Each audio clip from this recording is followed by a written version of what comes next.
Welcome to the Mrs. Are Relevant Daily Draft Podcast. This is the early show on Thursday night. Your normal Thursday crew, Taylor and Steve. Guys, it's good to see you. Taylor, what's the good word? Oh, I'm getting ready for Farmageddon on Saturday morning, 10 a.m. local time for me. So I'll be having some Irish car bombs for breakfast. Nice. And Steve, how are things with you? Things are good. You'll notice the hat tonight. I figure, Randall did such a good job moderating last night, which was a great show, the 150 on offense. I said, maybe if I rep my team, some of that mojo will carry forward. But to Taylor's point, it's a good time, 2 days away and final week of preseason, which is where we kind of live and breathe, so exciting. Okay, so the newest thing in my life is my neighbor behind me. They installed a trampoline and they have 4 kids, and some of those kids can't be like more than 5 or 7. So they invented a game on the trampoline. It's some combination of like Red Rover or like Kill the Carrier, where you have to run from one side of the trampoline to the other, but they're taking each other out. Like I'm seeing kids bounce. And they're like doing some of these flying tackles.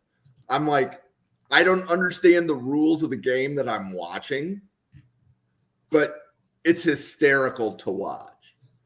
So, anyways, I just thought I would share that, and I see EJ's hopping on here in a minute, but we are going to do what we're going to call a sleeper reaction show. So EJ went and picked a few sleepers, and then we gave the names of Steve and Taylor, and they went and they tried to find film on them and watch them. So while EJ is getting his camera warmed up and everything, do we want to start with quarterback Avery Johnson? Sure. Yeah. Yes. So Taylor, what do you think? I'm wearing the K-State hat, so I'll start us off here.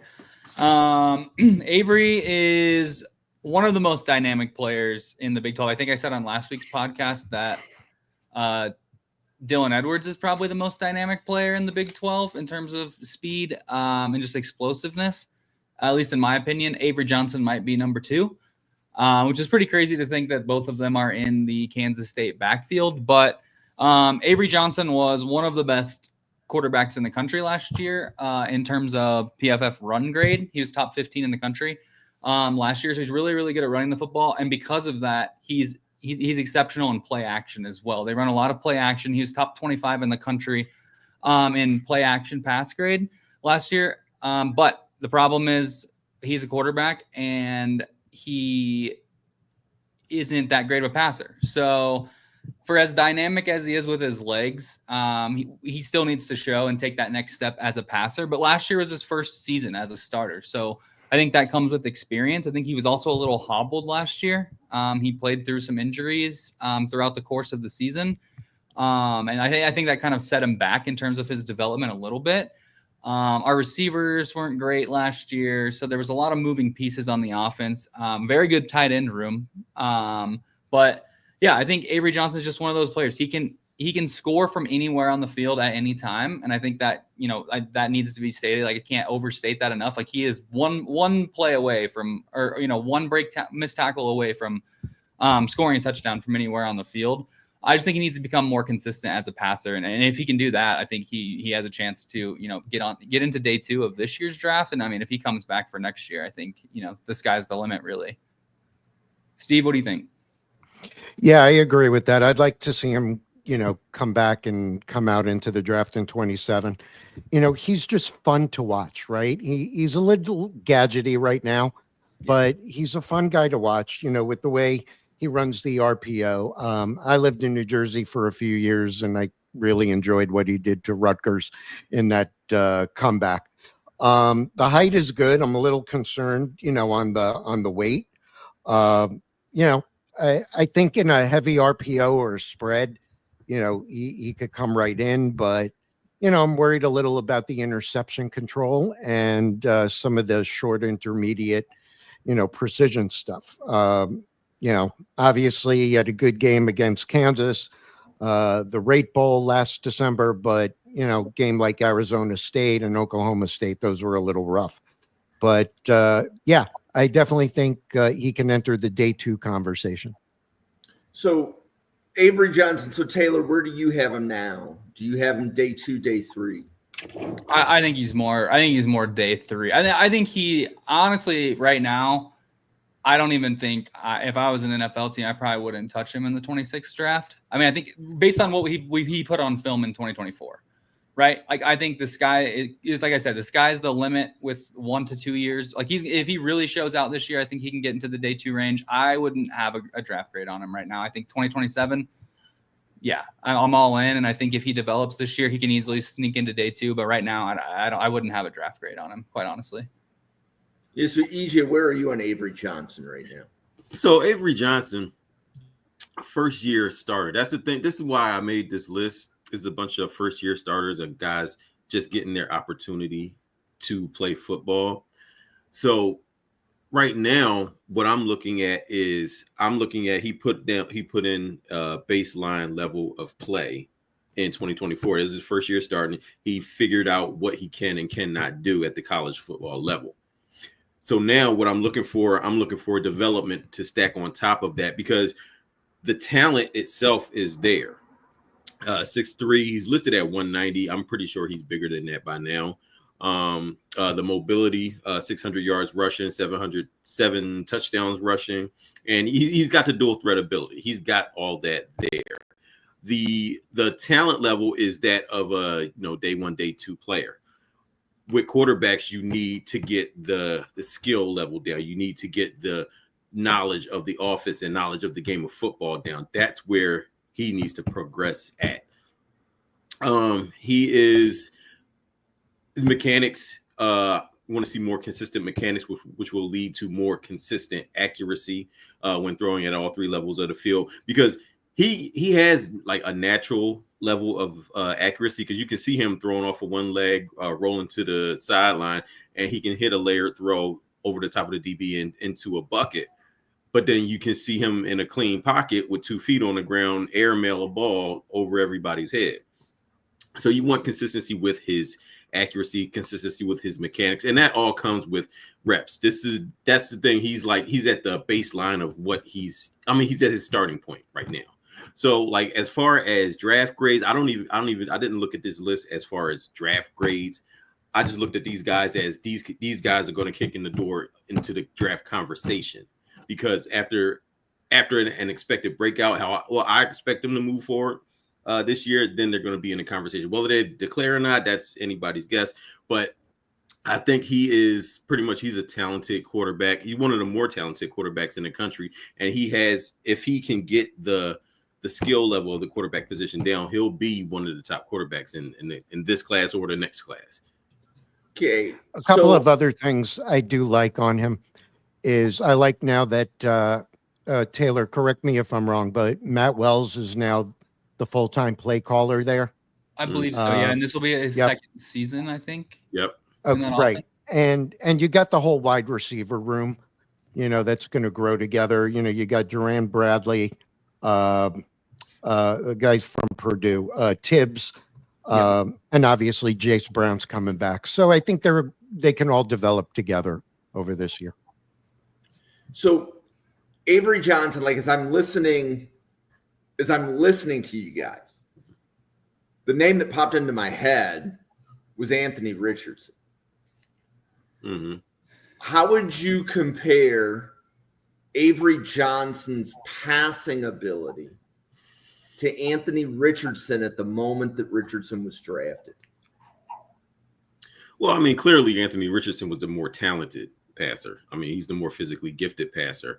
As far as level of who knowing who to pass the ball to, or when to pass the ball, or how to pass the ball, I would say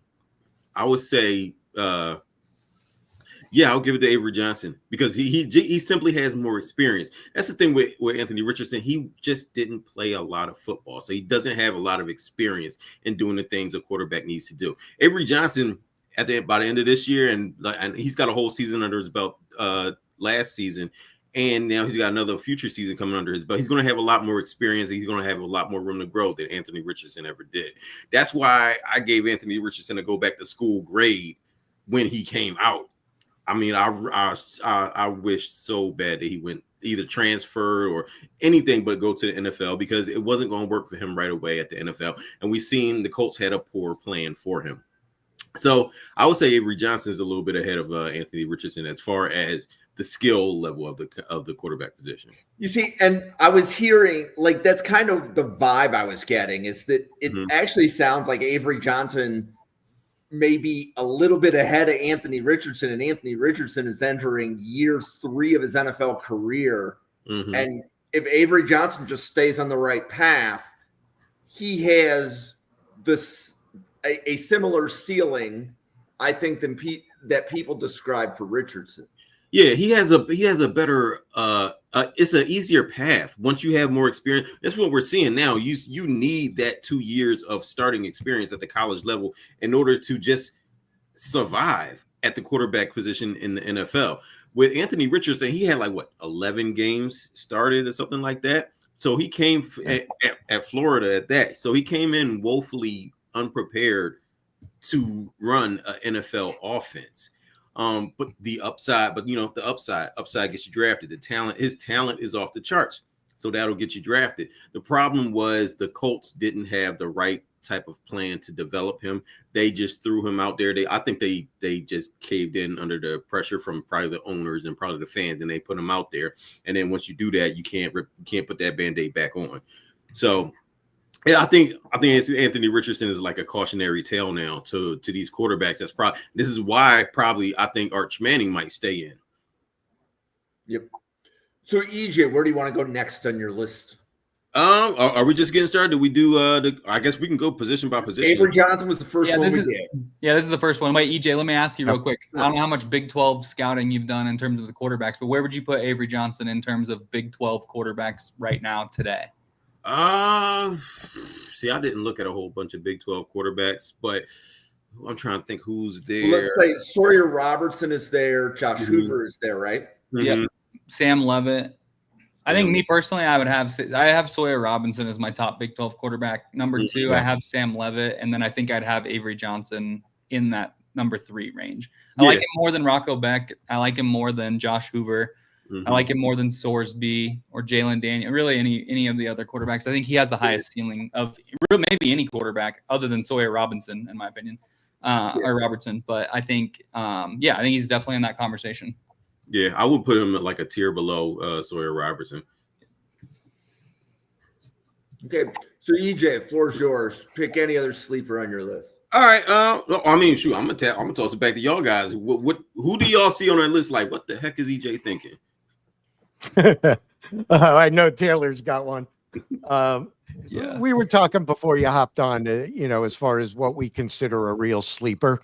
So there's a couple of guys. I thought we would go position by position, but if it's cool with everybody, I'm gonna jump ahead.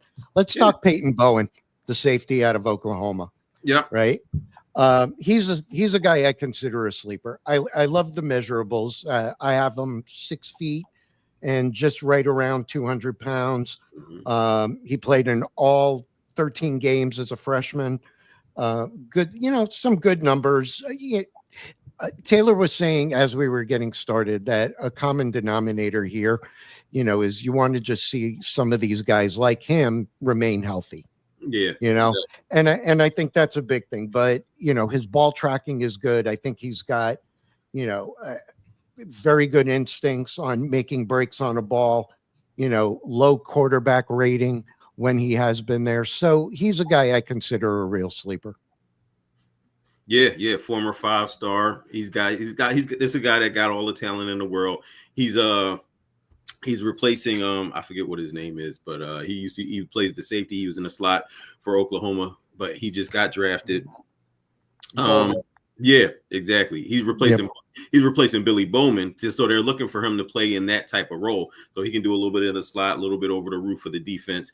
So I mean, he's a guy I think is another guy with more playing time. He's this with this list, these are guys that are going to be walking into more playing time, more opportunity. So that's why more eyes are going to get on them and more than they would have previously. So this is another guy. He's going to get a lot more playing time, which means a lot more chances to make plays. And mix that with the athlete that he is, I think a lot of people are going to know his name by the time the season is over. Yeah, I would agree. I like him. I think I just think and like you said, he's going to earn more playing time, so he's going to have way more opportunities to kind of figure it out. But I think his production, it was just a little low for me. Like I think he has maybe one career interception. No, he has no career interceptions. He had 0 passes defense last year. I just want I want my DBs to be a little bit more effective, I guess, on balls in the air, whether that's knocking them down, picking them off, and again, just looking at stats. So I'm not watching every single play. I didn't get a chance to see every play, but I'm excited to see him get more reps. Just former 5-star. I mean, like, talked about the athleticism and the opportunity, especially in that Billy Bowman role. Like, I'm excited for it, but I really want to see that production step up a bit. And it should be noted that Oklahoma also has Robert Spears Johnson at safety, right? Yep. And then they had a safety that moved to linebacker, and I'm trying to remember his name. Is it Okunlola? No, he's the edge. It's a similar name. Right, because Okunlola is the edge from Colorado. Yeah, but it's Amasigo. I think he's a linebacker. So when we previewed Oklahoma, Amasigo and Spears Johnson play off of each other well. Seeing how Bowen mixes in with that would be something else I would be paying attention to. Okay. So Taylor, who else from your list, or who else from EJ's list stands out to you?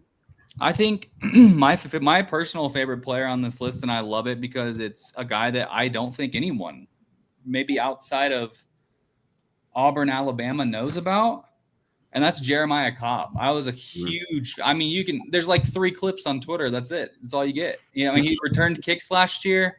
But he's going to have a chance in this offense, and he is dynamic with the ball in his hand. I'm excited. I'm excited about Jeremiah Cobb. Like, I think that he can really they're going to need there's so many vacated running back touches in that backfield, right, from Jarquez Hunter. So I think he has an opportunity to go out there and take it. And I mean, like I said, with the ball in his hand, I mean, he's just dynamic. He's so fun to watch. Like, you can see him just get upfield. He has good vision.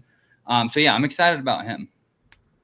Yeah, he's dynamic. That's all. Like, I put him on this list. He's dynamic. He's not even going to be the starter. I think he's just going to rotate in. But he's so explosive and so dynamic. Former track guy, 5'11", 200 pounds.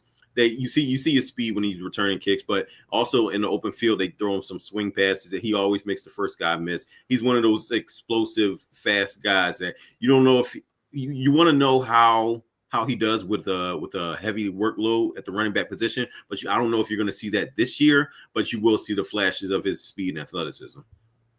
Yeah, and right now, I mean, he's a big contributor. Him as a return guy is amazing. That's his value. But in the plays where he's been put in the slot, he's flashy. He just pops. Mm-hmm. So those are a couple of the things that I've seen on him. So if he's a running back that goes in the slot, how would you compare him to, now I'm trying to think. Rashard Smith was the Texas running back that was a converted wide receiver, right? Mm-hmm. Is he a similar type player as that, or would you? I wouldn't say he's as skilled as Rashard Smith, because Rashard Smith, he came from playing wide receiver. So he has the wide receiver skills. This guy, he's just more athlete than football player right now. He has the talent to do it, but he's not as polished as Rashard Smith was. Got it. So, Steve's, anywhere else you want to go on the list? Yeah, one of my favorite things, because I played it in high school, is wide receiver. So let's dive in there. Mm-hmm. I'll just start. We'll start in Georgia with Noah Thomas. I mean, some of the size on these guys is like, what are they feeding them? Yep. Well, but the caveat to that is I don't know what they're feeding them because they reach the height, but they don't have the weight. Yeah. So it's like, okay, well, give them less milk and a few more cheeseburgers. But I mean, I have him at 6'6", 205 pounds. I mean, his athleticism at that size, 35 games, 25 starts, 15 touchdowns. And then, with Tamu and now coming into Georgia, I think he's a guy that could thrive in Kirby's system. He'll get his touches. His catch radius obviously is great. My only concern, and we'll see as it develops, is physicality at the catch point. Given even the fact that he's 6'6", he can get manhandled a little bit. EJ, what do you think? Yeah, the thing is, he's got the size at 6'6", but he doesn't play like that all the time. And that's because when you want to be a contested catch jump ball receiver, you need a level of strength as well as the height and the size, and he doesn't have this strength. When you look at him physically, he looks like just a skinny guy, and that's what he is. But what stands out about him is, former track guy, 4x100 guy. He showed for his size, he shows some hip sink to him. Usually with guys like that, they're stiffer and they have trouble changing direction or sinking their hips when at the top of the route stem. But he doesn't have that problem, which leads to the upside of being able to be a effective receiver in the short to intermediate. Usually with the tall guys, it's like 3-and-D in basketball. You either catching a screen or you throwing over the top of the defense. But he can be a more complete receiver because he has that route running upside, and plus he has the speed to get downfield. But yeah, he just needs to get stronger. If he's with that type of height, you want him to be able to box out defenders. You want him to be strong enough to able to push cornerbacks and DBs out of the way so that he can make these contested catches. So, I mean, coming out of fall camp, the guys at Georgia are high on him. So I expect him that he probably knows he needs to just get a little stronger, which probably will happen as he grows. But that's one point of emphasis to his game right now. Yeah. Taylor, how about you? What did you think? I agree. I think, the way he moves, he moves like he's 6'1", and I think the physicality even as well. Like he's so fluid in his hips and the way he runs his routes and breaks them off. It's impressive at 6'5", 6'6", whatever, however tall he is. Like the way he's able to run his routes and get in and out of breaks is something that you can't really teach, especially at that size. And I think, another season better. Texas A&M, not bad, but Georgia's one of the best programs in the country. So he'll get in the weight room, start working with those guys. And I think honestly, they have a nice skill set amongst their receivers this year. And I think that helps them out.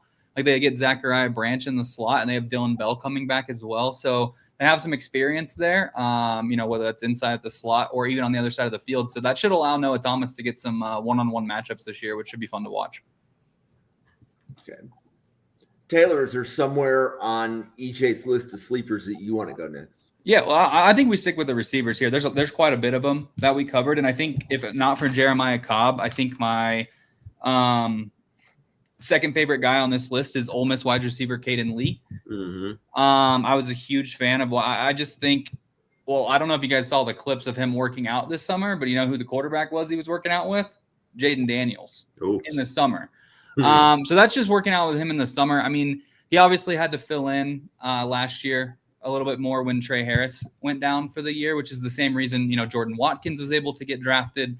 And he was on the other side, and he was working opposite of Jordan Watkins. But I think 0 drops in his career so far. He's just one, he really reminds me of, and it's not just the drops, it's the way he moves, it's the way he plays, it's kind of the size, even it's Khalil Shakir a little bit. Like Khalil Shakir is just Josh Allen's safety blanket, as you know, Jim, being a Bills fan.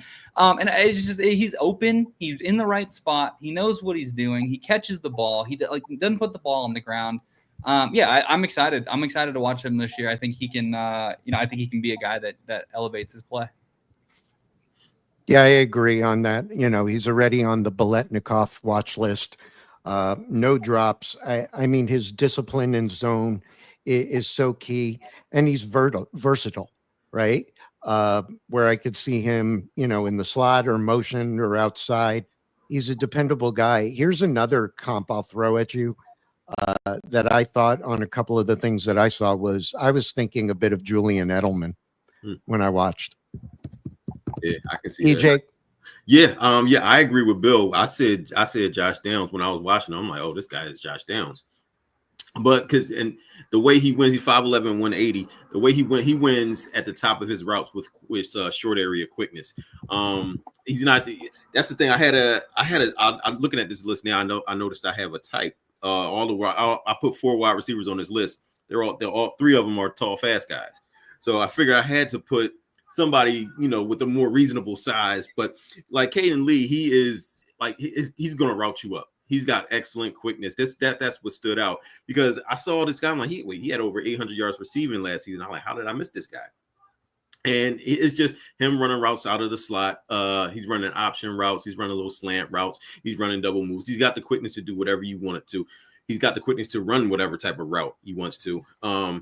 They throw him some screens. He got some run after the catch ability, but mainly quickness and agility is the name of his game. And his hands are just so reliable. He like Taylor said, he hasn't dropped a pass yet. Like that's unheard of. But he's a guy that's going to be a complete safety blanket for a quarterback. He's always going to be there. He's going to catch 70 to 90 balls in a season, and maybe for only like 1,100 something yards. But he's going to be a productive receiver at the next level. So Cayden Lee played for Ole Miss last year. They also had, I believe it's Deshaun Stribling, come in from Oklahoma State, right? Mm-hmm. Yep. So one of my questions is Cayden Lee, Deshaun Stribling, who do you have higher right now, EJ? I would go Stribling. I think he's a more physically gifted receiver. But Cayden Lee, I see as more of I think he'll be more productive receiver, because I think he's a more polished guy, especially coming out of the slot. But Stribling that's a tough one though. That they're very close. Yeah. Steve, how about you? Oh, sorry, Steve, go. No, that's fine. Yeah, I agree with EJ. I have Stribling ahead right now. But we'll see what happens going in. Go ahead, Taylor. I didn't mean to cut you off. No, I just think the one thing about Stribling that puts him over Cayden Lee, in my opinion, is his run blocking. Like, he's one of the best run blocking wide receivers in the country. And I think that's going to help him a lot at the NFL level. So I would also have Stribling ahead of him. And I think actually he's the better route runner right now too.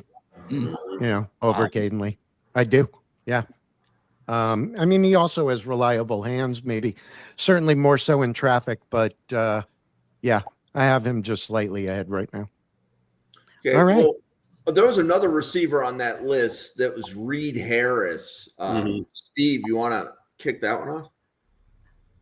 Yeah, give me 1 second. Some of these guys, you got to pull up the notes because, like Taylor said before, not a whole lot.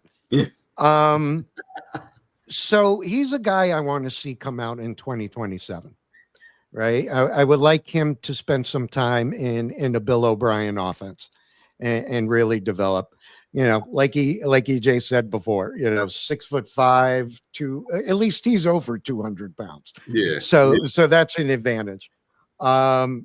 His technique at the catch point, that's a strength for him. He does good, I believe. He needs a little work in zone recognition. His catch radius, he's got a wide catch radius, and he's your deep play threat. When you talk of backyard football, run down that away and I'm going to throw it to you. Reed Harris is a guy that I look at. But I just think it's an issue of, just needing a little more refinement. I don't have a problem, with the weight of where he is. He just needs the consistency, and I think he's going to get it. Bill O'Brien's a heck of a coach, and I think he's going to continue to develop there. What do you think, Taylor? Yeah, I think I only had one note for him, and it was that 2 notes actually. One note, one player comp.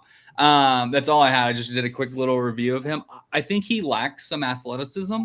from what I saw on tape, just in terms of like, you know, he's not going to perform well at the combine, I don't think, in my opinion, like at that 6'5" mark, but he reminds me so much. And you guys are going to love the Devon Vele. Like he really reminds me, and I don't know if it's the hair or if, I mean, I'm just looking at their stats. In Devon Vele's first season, he put up 23 catches for 389 yards. That's 17 yards per reception. Reed Harris, first season, 17 catches only, but he was averaging 28 yards per reception. That's crazy. Like, I don't know that he can sustain that. Vele didn't sustain that at Utah, but I think just in terms of the size, the way they play, like Devon Vele's not the most athletic guy. Reed Harris, I don't think is the most athletic guy, but they're just able to get open. They're just good players. And I think that, you know, Reed Harris being a lot younger than Devon Vele, obviously, he should go higher in the draft. But I agree with Steve's original point. It seems to me, I think he would be, you know, he could be in consideration day 2 in 2027. Yeah. Despite the fact that he plays for Michigan, you know, I like feel-good stories. So I want to bring up Marlin Klein, you know, one of the couple of the tight ends that EJ included. You know, great size. I just love this story, right? You know, comes from Germany. You know, you saw it with guys like Antonio Gates and, you know, played basketball, moved to soccer, now playing football. He's got the perfect traits and size for a tight end. You know, he's raw in terms of the tight end fundamentals, but yeah, I just think it's a good story. You know, I think he's shown some signs of what he can be as a blocker, but yeah. That's and you know, he just needs to work on his seams, his crossers, you know, expand that route tree. But EJ, what do you think? Yeah, with Klein, he's 6'6", 247. I like the size, you like the tenacity as a blocker. I put him on this list not so much as a receiver, but as a blocker, because with blocking tight ends that can block, you will always have a job. You may not be a superstar, but you will always have a job in the NFL. And he's one of these guys that coaches are going to fall in love with. Scouts may not be super high on him, but coaches are going to fall in love with him because he can block. You can leave him on an island against a defensive end and he will not get destroyed. But Klein, he's a guy, he's that in fall camps this season, his tight end coach said, he's on record saying that Klein is the best inline blocker in the country right now. So, and you watch him play, I'm like, okay, I can see that. And if he were to come along as a receiver, because he has that big catch radius, he has some athletic ability. He's not just some stiff out there that can block. He can be a receiver in the NFL, but he just needs to come along with that aspect of his game. But the baseline as a blocker, that's always there, and that's what's going to get him drafted. Yep. I completely agree. I had run blocking as a very positive for Marlin Klein when I looked at him. I am excited to see him in like that, you know, being able to get some receptions as well and get involved in the passing game, whatever small amount of passing game Michigan has. It'll be good for him to start. I think Steve mentioned like the crossers and stuff like that. Yeah, I'm excited for him, man. The size is great. The run blocking is great. The story's great. Yeah, he's someone that I'm excited to watch develop this year. Okay. EJ, is there somewhere else you want to go on the list? All right, well, we've been on offense. Let's slide on over to defense. All right, you guys pick a position, any position. Why don't we go ahead? Russaw. Oh, yep, that's exactly where I was going to go. Yep. Oh, yeah, Quay Russaw. Yeah, he is. I mean, he's Jalen Walker all over again. Not super long. Not the biggest guy, listed at 6'2", 242 by Alabama, but he's so strong. He's so strong at the point of attack. He's such a good rusher. Like, he's a guy, he can play on the edge. You don't have to put him in any other position. They bounce him back and forth between stack linebacker and edge rusher. So you can see that's kind of what the mold is for linebackers nowadays. They want their linebackers to be able to pass rush a little bit. That's what usually guys in the NFL want now. But he's right in that mold. He's a guy that on first and second down, he can play a stack linebacker. And then on third down, you can let him rush the passer. And as a pass rusher, he has explosiveness. What I like about him is he has the requisite play strength right off the bat. He doesn't have to sit in the weight room for an offseason. He can get right to it his rookie year whenever he were to decide to come out. And with that play strength, he's not a liability against the run. So you can keep him out on all three downs. So I like the pass rush ability. I like the play strength. I think he's like Jalen Walker all over again. And I think that's how Alabama's going to use him this season. He's going to be one of those stat stuffer guys. He's going to have a whole bunch of tackles. He's going to have some sacks. He may even have an interception here or there, but he's going to be all over the field. And that's what I like about him. So if you comp an Alabama player to a Georgia player, are you allowed to set foot in either state? Probably not. Probably not.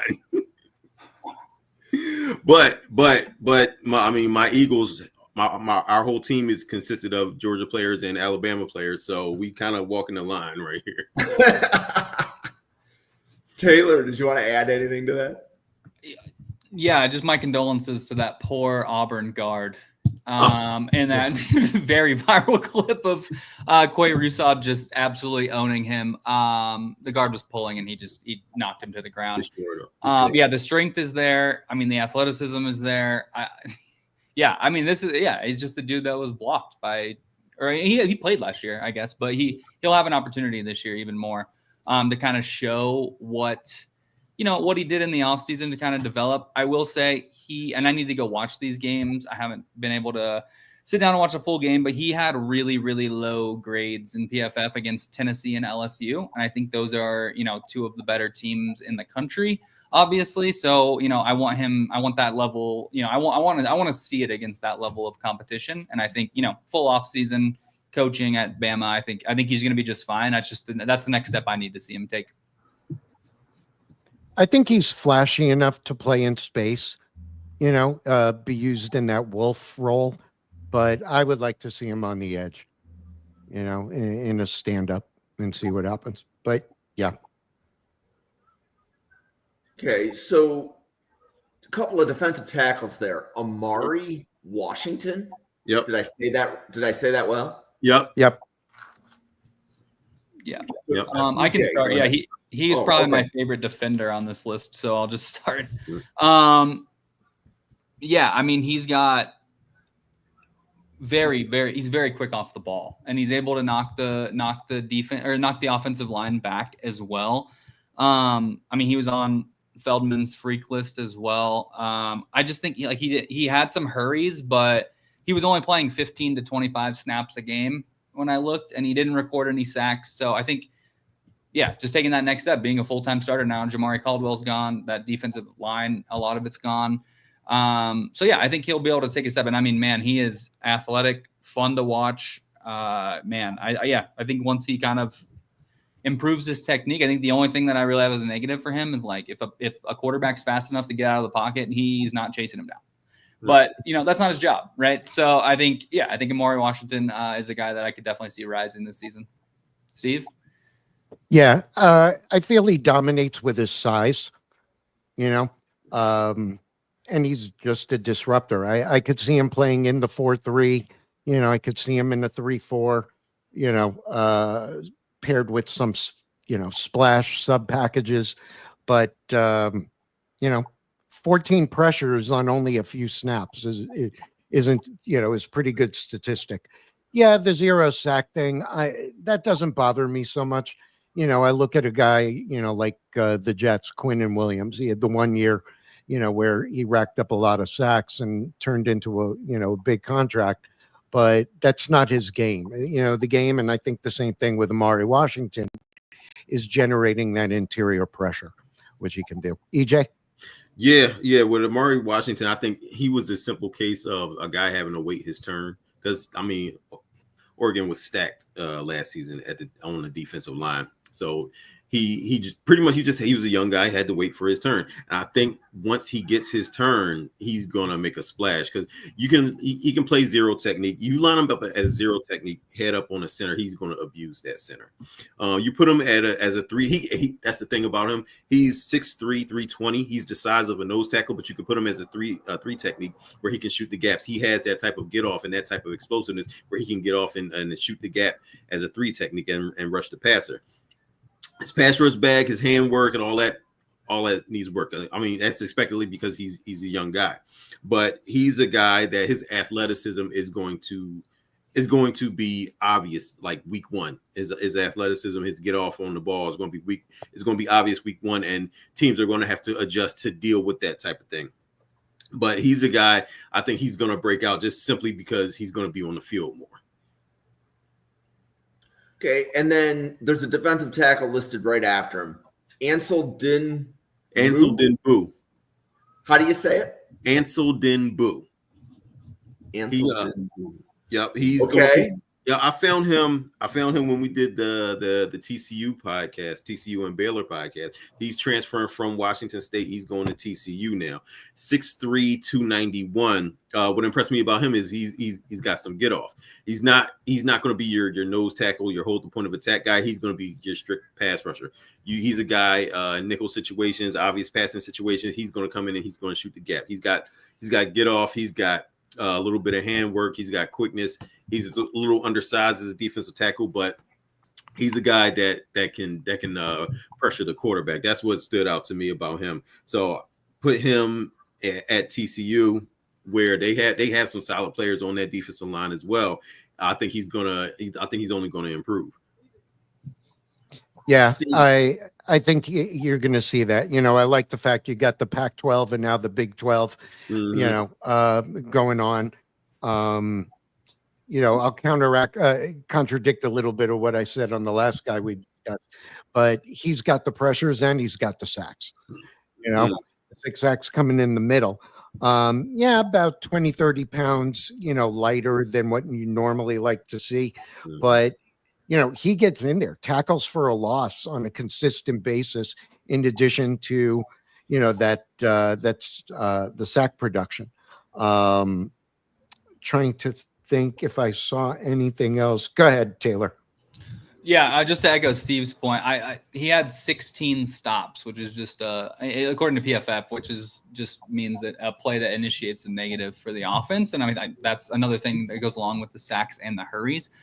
I think my favorite thing about him, and I was joking with Steve and Jim before EJ, you joined, but Pac-12 Defensive Lineman of the Year, people forget, which I don't know. They gave out that award with 2 teams in the conference and just the defensive line. But hey, Ansel Mbuh is going to be he was the Pac-12 Defensive Lineman of the Year. So I'm excited to see him at TCU. I think TCU is a team that can make some noise this year, and it's going to, start with the players around Josh Hoover. We know what Josh Hoover is. And he's one of those guys, one of those transfers that can make an immediate impact. So I'm really excited to watch him. I love pass rushing defensive tackles. They're so fun to watch to me. So I really enjoy watching him. So how would he compare to Tonka Hemingway or Aeneas Peebles? I think he's got a little bit more get off than Tonka.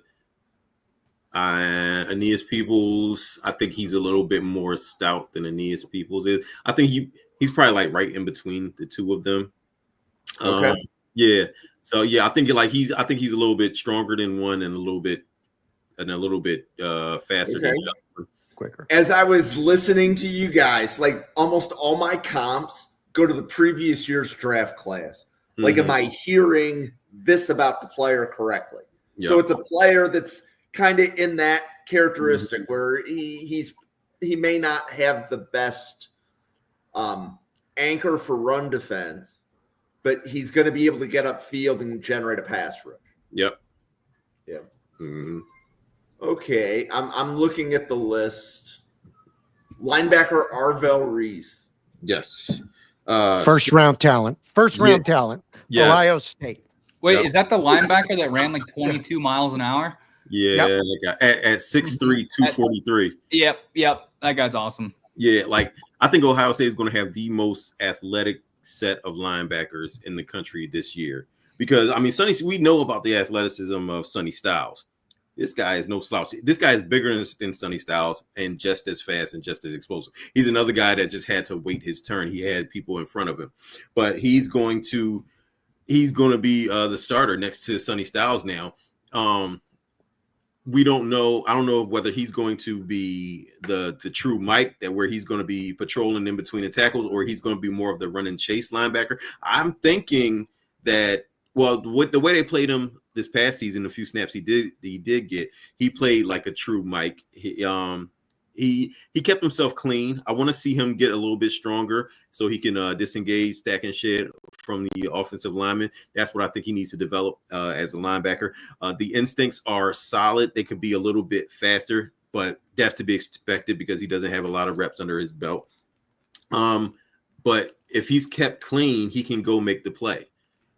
That's literally what he does. He can run and chase. He can stack and shed. You saw some instances where he put hands in the offensive lineman's chest and they weren't able to touch him. They weren't able to grab him and slow him down. Get. So anyway, as my cat tries to take over the How do you think he compares to Barrett Carter from Clemson? Bigger. Way bigger. Oh, Barrett Carter, bigger, way stronger. Even now, he needs to get stronger, but he's still stronger than Barrett Carter is. Okay. But he doesn't have the explosiveness that Barrett Carter has because this is a much smaller package. He's a lot faster. But I would say that Arvell Reese, I think he's a bigger athlete because he can move at a similar speed at twice the size. Yeah, I think my biggest thing with Arvell Reese, and I think this will come from more playing experience, he misses more tackles than like for Barrett Carter, for example, in terms of percentage wise. So like he doesn't get a ton of tackle opportunities, but he's still missing them at a higher rate. So I want to see him clean that up. And I think, part of that's going to come from just playing next to Sonny Styles and being able to kind of fill that role on the second level. And I think, like I said, it's so hard. I mean, you can't teach athleticism really, right? You can improve it a little bit, but I mean, man, the guy seems by all accounts kind of like a freak. And I think the most underrated thing about Ohio State linebackers, and I think we say the same thing about Ohio State receivers a lot. It gets talked about how Brian Hartline is the wide receivers coach, right? And that he is one of the best talent developers. Mm-hmm. James Laurinaitis is on the other side of the ball, and he's coaching up these linebackers. And I really think that, Reese is a guy that maybe not in 2020, the 2026 NFL draft, but maybe in the 2027, he could have that kind of, I could see him having a breakout year similar to like Sonny Styles last year. And then this year going and being like, oh, Sonny Styles is like the linebacker in the class, right? Mm-hmm. I could see that about Reese for the 2027 class. So I'm really excited to see him. I mean, he had 3 sacks, and what I can see in PFF, he only had 18 pass rush snaps, and he had 3 sacks. So, I mean, he's got that ability too, which is just, I mean, like I said, it's just really fun to watch. And now he'll get the opportunity, which is great. Yeah, that's what I want to see more of him. I want to see more of him off the edge. If he can add that to his game, then look out. Yeah, I agree. He's got a little bit of a learning curve with the mic role, but fitting into that. But he's also going to be a core special teams piece for them too. Go ahead, Jim. No, I was going to say, well, there was, I think, one more wide receiver we haven't done, and that was Jayden Gibson. Mm-hmm. Yeah, he's a deep sleeper. Listed at 6'5", 186. He didn't play last year. He had I think lower body injury. I think it was a knee. But it was a season-ending injury. So you got to go back to 2023 to watch him just run past guys and moss guys, and that's the type of receiver he is. He's a deep threat, long speed type of guy. I believe another track athlete type of guy. But he's just coming off an injury. But they at Oklahoma, they've got him listed as the starting Z wide receiver. So he's gonna be there. He's gonna be on the field. And hopefully he does the same things he did in 2023 and moves on beyond that, because like the baseline to be a threat at wide receiver is there. He's got the physical gifts to do that, but we just got to see how he comes back healthy and how he looks now a year removed from playing. Didn't he get hurt in spring practice as well? I thought I read. Yeah, like Oklahoma's top 5 wide receivers went down for the season. That's why their offense struggled so much. And I think he was one of the first ones to go down. So yeah, so he didn't play at all. Yeah, and I think the quarterback upgrade should be talked about too. I mean, where you're looking at John Mateer coming in, and he can rip that thing. I love John Mateer. He's one of my favorite quarterbacks in this class. I mean, him and Sawyer Robertson are 2 of my guys. But I think he's going to have a great year if Mateer can get him the ball. I mean, he looked good when he was healthy. It's the health thing, and like that's really all I have written down. I mean, if he can stay healthy, man, you could really see it. But I did see he could be out for the first 6 to 8 weeks of the year. That's what I meant. Yeah, I thought he got hurt. He got hurt that's what I thought, because he re-injured that same knee that he hurt last year in the spring. Oh, that's bad. But he averages 28 yards per reception. So again, deep threat. Like it's just him. It's really the health thing, and I think, I think Steve would agree with that. Yeah, we had a little bit of that going on backstage before we went on. Like, a lot of these guys are just bouncing back from an injury, and then a couple of them have gotten injured since. No, sheesh. Yeah. Okay. From a pro comp standpoint, sorry, Jim. From a, I look at Gibson, and obviously we talked about the health. Forget about the size and the frame, but there's elements of his game I think of Chase Claypool. If you watch some of the highlights. But anyway, go ahead, Jim. Sorry. No, that's all right. That's all right. The running backs. So, EJ, you'll be doing running backs, starting in October, 8 at a time. Mm-hmm. I am curious. Dante Dowdell is from Kentucky, right? Yeah, he played at Wisconsin last season and transferred over to Kentucky. Nebraska. A couple of people are putting him in their top 10 running back list within the draft professors. So I'm curious what all of you have on Dante Dowdell. Yeah, I mean, I like him. 6'2", 227. He's got the excellent size. I like his burst and his acceleration. Through the whole, he's a runway back, meaning that like he's not going to create a whole lot on his own, but if you give him a hole, you give him a runway to build up his momentum. He can run off the big play, the chunk play. In the open field, he gets to the open field a lot, which I like. But when he's in the open field, he's not looking to run to the end zone. He's looking for somebody else to hit. So it's absolutely no creativity in the open field with him. He's more of a straight line runner. He's either going to outrun you or he's going to run over you. I would like to see that, because he left some meat on the bone where he just decided to run into a guy instead of running around a guy, or maybe some type of juke, anything that'll get him free and he could have scored. But I don't think the vision is there on the second and third level of the field, but he has the burst and he has the power to get you to the second level of the field consistently. So I think he could be an excellent rotation running back. Yeah. So I like his build. He bounced Oregon and then Nebraska, and I think he's better off at Kentucky, because I would say the one area of his game that he doesn't have is his pass catching. Mm-hmm. And that's a big deal with a Scott Frost offense in Nebraska. But on the other side of it, I think a very underrated part of his game is his pass blocking and his contribution in there. He's EJ, you said it, he's a very physical runner. He's got a lot of patience and vision, and he's a bruiser. Mm-hmm. Taylor, what about you? Yeah, I think I don't know. I got a little frustrated watching the Nebraska film, because I feel like they were just rotating running backs in constantly, and it was so frustrating. Like, I just feel like he seems to me like a guy that, like, give him some carries in a row, let him have a full drive, give him some. He seemed like just one of those guys you need to feed the ball, and I think he's just going to get better as the game goes on when you give him more touches. So I think that is a huge element of going to Kentucky, and then part of the reason why I think another fit for Kentucky is they got, and it's another guy on your list, EJ, the guard, Jalen Farmer, coming over. The people are describing him as just an absolute freak. Yeah. And if he's blocking for Dowdell, I feel pretty good about that. So, Yeah, he had some really good. Here's my thing with pass pro, Steve, and I agree with you. He's really good in some areas. I think he really struggles with guys that are bigger than him, like defensive ends, things like that. But like he had a great rep against Caleb Downs, like smaller guys. He's gonna wash them out in pass pro.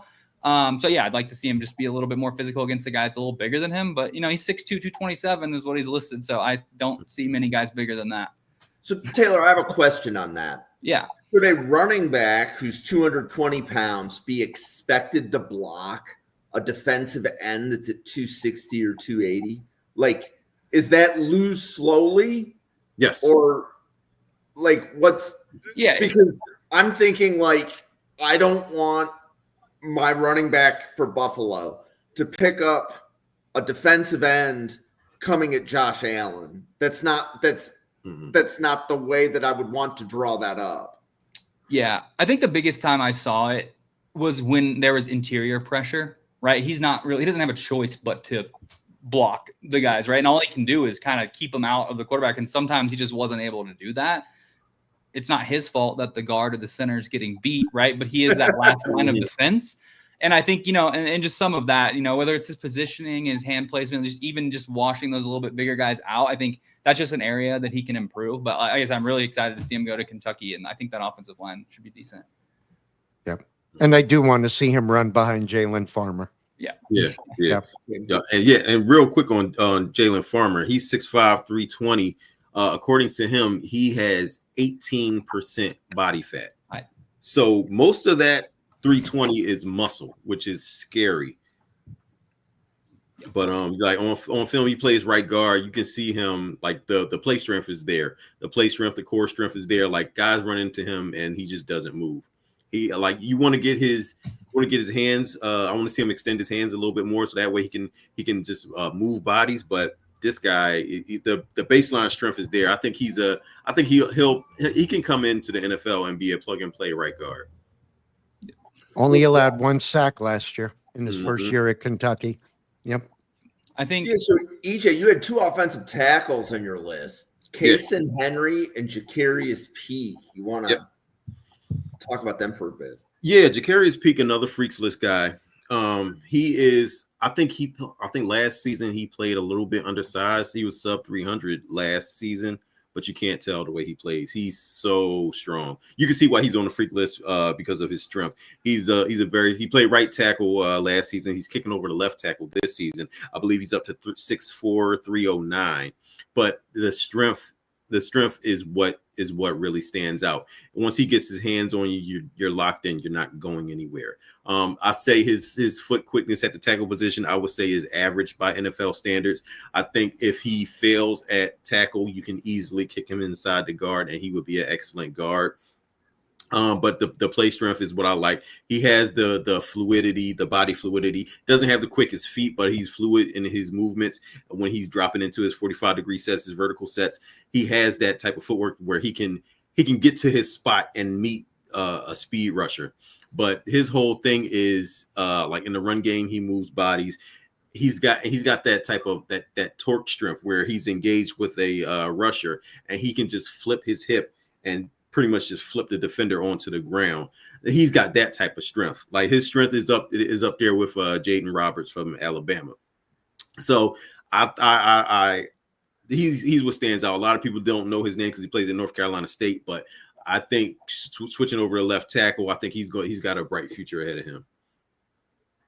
And like you said, I think, we'll see how it goes at left tackle, but he could slide in, to left guard. I think maybe more than you do like his foot speed and his agility. I think he could work a little bit more on his hand placement, but the guy's a dude. I mean, 54 pancakes, I mean, that's cool. Yeah.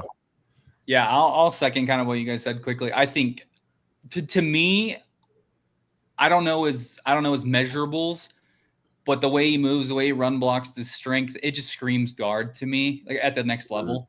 Like I think it's an interesting, going from right tackle to left tackle. And I think it's so valuable to NFL teams to have experience at every position along the offensive line. Like that is what made Gray Zabel a first round pick. Like we know Gray Zabel was a great player, right? But he was still an FCS talent, but he had proven experience playing all 5 positions. He played center at the Senior Bowl. He worked at guard. He worked at tackle, and that bumped him up the board. I don't know that Jaccarius is going to be a first-round pick. I don't think that he will probably, but I think moving to guard, I think long-term is probably the answer, but it's going to be fun to see him at left tackle too, just to see if he can handle his own out there. I think it just gives him more versatility at the next level. Yeah, and Cason Henry, 6'6", 310, tackle from South Carolina. He's a guy that he finally, like South Carolina's finally waiting for him to get healthy. He was a guy that battled injuries. He managed to stay healthy throughout last season. I like his size. I like him. I like his technique more than I like his athleticism. I think he has the athleticism to stay at guard. I like his feet. I like his movement ability. I liked his hands. You could tell that like he's been coached up. He's still a young player, but you can tell he's been coached up because when he extends his hands in vertical sets or 45-degree sets, his hands are going straight into the defender's chest, and that's where they coach you to put your hands at. If you can control the chest, you can control the man. I want to see, but pretty much I just want to see everything improve. It's only been 1 year of what he's done. I want to see everything improve. I want to see the grip strength improve. I want to see the natural strength improve. I want to see the core strength improve. That way he can sustain his blocks longer. But I just want to see, he's got the baseline talent to be a good left tackle, but I just want to see everything progress to the next step. I see him more right, as a right tackle. Yeah. And maybe being, sliding inside. Did he have any penalties? 5. I see 5 on PFF. 5? Okay. Yeah, I see 5. But yeah, he had a couple in the Vanderbilt game and then 1 in a couple other games. But yeah, I mean, I see him. I think he can be a tackle. This is one of the guys that I think probably the most on EJ's list that I need to see it more. And I think, he didn't play right until last year, really. Mm-hmm. But in terms of his, and again, this isn't telling the full story, right? We'll watch the tape. We'll look at everything, especially how he develops. You going into his second season starting, he didn't have a single game with a above 65 grade on PFF, except for against Wofford and Old Dominion. I need to see it. I need to see it against NFL competition. I need to see it against SEC competition. That's my biggest thing with a lot of these guys, as I've talked about for the last several weeks on this show. I need to see it. I need to see it against proven competition. And I think, getting to watch him again go through an SEC gauntlet schedule in 2025 as well. I mean, he's going to have every opportunity, right, to increase his draft stock. But I really need to see it from Cason Henry. Well, this is, last year was also a red shirt.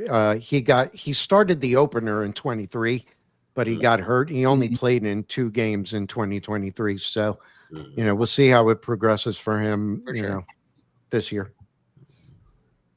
So do we want to blitz and each person just do one person on the list so that we can get through the whole thing? So like EJ, you want to do Jayden Maiava, the quarterback? Yeah.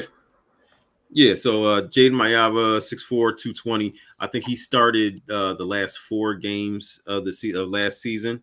6 interceptions in 4 games. That's kind of cringe. But what I saw, like I said, all interceptions aren't created equal. A lot of his stuff was he was expecting the wide receiver to do something, and that's not what happened. And by the time he figured out that's not what the wide receiver was doing, the ball was already out of his hands. A lot of them are just bad overthrows. I've seen a couple of those. But the thing about him is I think after he threw those interceptions, one, it didn't snowball on him like say Carson Beck. And I think he learned from them, because you would see though they would run those same exact passing concepts later on in the game, and then he would figure it out. He would find the open wide receiver. So now fast forward that to this coming season, and the coaches are talking about how he's putting everything together. He's understanding everything. He's got the team. He's leading the team. He's the leader of the team. I think he's taking that next step. I think that 4 games pretty much showed him, okay, this is what I need to do to be successful at this level. I think that starting experience was a very good learning experience for him, and I think it's gonna be a breakout year for him because one, he has solid weapons around him, but I think he's gonna put it all together on the mental aspect. Physically, he's a big guy. I think he has average arm talent, average to above average arm talent by NFL standards. I think functional mobility by NFL standards. He's not a guy that I would use in the quarterback running game, but he has a little bit of escapability. You can still use him on rollouts and all of that. So, but physically, I would say he's like average across the board by NFL standards. But I think where he's going to make his jumps and where he's going to make a difference at is on the mental side of the game, because I do like he has a quick release. He gets rid of the ball. He's not one of those guys that holds the ball and looks at the defense and then runs around and makes a play. He's going to get rid of the ball. He knows when to kill the play, throw the ball away. So I like the mental aspect of his game. All right, I'll go next. I'll give you another one. I don't think we talked about Elliot Washington from Penn State, did we? Nope. No. Okay. So I have him down at 5'11", and I don't know, how true this is, but what I saw in him is 4.35. Running a 40. I mean, that's pretty good. Mm-hmm. He's got great hips. He's so fluid. We talked before you got on EJ about Devin Moore. Mm-hmm. But I think Elliot Washington is just twitchier, and he can change direction. I think he's going to have a big year. You see a lot of corners now; they're coming out over 6 feet, but he plays bigger, and he's 5'11". I mean, you see guys that are 5'9", and somehow they're able to track a ball and play on the outside. But yeah. So in the defensive podcast that's coming up, Elliot Washington made the top 150 of one of the 4 podcasters for the podcast that's starting in 15 minutes. Yeah, real quick I had him in right outside my top 10 for when we did the cornerback thing. But Penn State has a pretty much like a fastest man competition for their team. They do that every training camp. So this camp, they had the fastest man competition, and Elliot Washington won. He ran his 40 at 4.29. So that's tops in Penn State. So he's a guy that you're gonna watch at the combine. It's like, oh, can he break the record? He's one of those type of guys. But yeah, he plays inside and outside last season. I like the twitchiness. I like the athleticism. I think he's gonna be really good. Okay, Taylor, you want to pick one sleeper from the list we haven't done yet? Yeah, I'm going to go with Carson Hansen, the running back from Iowa State. I think the biggest difference, and I think size-wise, he's pretty similar to Dante Dowdell, right? They're pretty similar, and that's why I was joking with Steve before EJ got on here. I was like, man, EJ has a type. He really likes those athletic, big-body guys. And then he had to throw Jeremiah Cobb on there just for fun. But Carson Hansen, to me, where Dante Dowdell is looking to hit someone, Carson Hansen, I think his vision is great. He has really good vision to get through the holes, avoid tacklers, and then get upfield. I mean, I think he had a 3-touchdown game where he kind of popped through the line and he just kind of found the open hole. So I'm excited about him. I think, and the nice thing about him, at least in terms of as an NFL prospect, is that he has another really good running back who I like equally, if not more, in Abu Sama. I think it's Abu Sama the third, actually. Anyways, he is dynamic. Like, I think last year they had roughly around 150 carries each. I don't expect that to change this year. So he's not going to have a heavy 300-plus touch workload heading into the NFL, but he's still a big physical kind of bruiser. But he's more elusive than Dante Dowdell. He's better vision than Dante Dowdell. I think in just comparing them size-wise, they're pretty similar. But I like Hansen more for some of those other reasons. Mm-hmm. Okay. Why don't we do our commercials, close the podcast down? EJ, you want to let everybody know who you are and all of your draft content? Hey, everybody, I'm EJ. You can find my draft content on Twitter. Pretty much basically what I do is film-based opinions. I do scheme-based opinions, NFL opinions, and evaluation. All you're going to get from me is pretty much what I see on the film and what I think I see on the film. I don't give you hot takes. I don't give you clickbait. I don't give you rage bait. And I will never, ever use the word generational, ever. So if that's your thing, if that's what you like, you pretty much cut and dry, no BS type of Twitter feed, give me a follow. Taylor. Okay, first off, I want to introduce you to Travis Hunter, EJ. But the no, so you can find my content on X. My handle's down there. Also, my blog, completely free, footballwithshaw.com. You can go there. I have on either probably Saturday morning, 9 a.m. local, probably right before Ireland Farmageddon. You're gonna get what I'm calling the biggest Big 12 NFL draft preview ever. It is a ton of information on every single, like a lot of draft eligible players for every single Big 12 team. I think by far the Big 12 is the most competitive conference in the entire country, and anyone can win it, as we saw from Arizona State being picked 16th in the conference last year and then winning it, which then triggered no preseason poll from the Big 12 this year. That's how bad the Arizona State kind of ruined things last year for them. So yeah, that's where you can find my content. I do more college, mostly college. I don't really dive into the NFL too much, other than the NFL draft, right? So I just kind of watch the prospects, and talk about how they'll fit into NFL schemes. Steve? Yeah. So my Twitter handle is in the window, Steve, Southwest Florida. I sort of break it up between that. The YouTube channel, the show is called Talk, Tape, and Turbines, because turbines for the jet fan. Really excited to get more content on that going. Getting a lot of stuff done with the other draft professors. Anthony Russaw and I are doing a jet season preview. Probably won't last more than 3 seconds because that's the outlook for the season. But also doing some individual game previews with some of the other draft professors. And I haven't started the Substack yet, but that's coming. I just want to get some pieces down, and get the editing done before I launch that. Awesome. I appreciate all three of you being here. So, Draft Professor, we have daily draft content. We actually have 2 podcasts every day, 7 p.m. and 9 p.m. Eastern. Now, tonight's a special night, so the 9 p.m. show is moving to 8:30 because it's going to take 90 minutes to go through everybody's defensive players in their top 150. So tonight, it's a long show, but you'll see Randall Slifer, Bill Sparks, Sam Teets, and Travis May from A to Z Sports, each going through the defensive players they have in their top 150. So we did offense last night. It was a great show. We're doing defense tonight, but this channel, daily draft content. So if you want to know more about it, hit the subscribe. What you're going to see starting next week is we're going to do some game previews.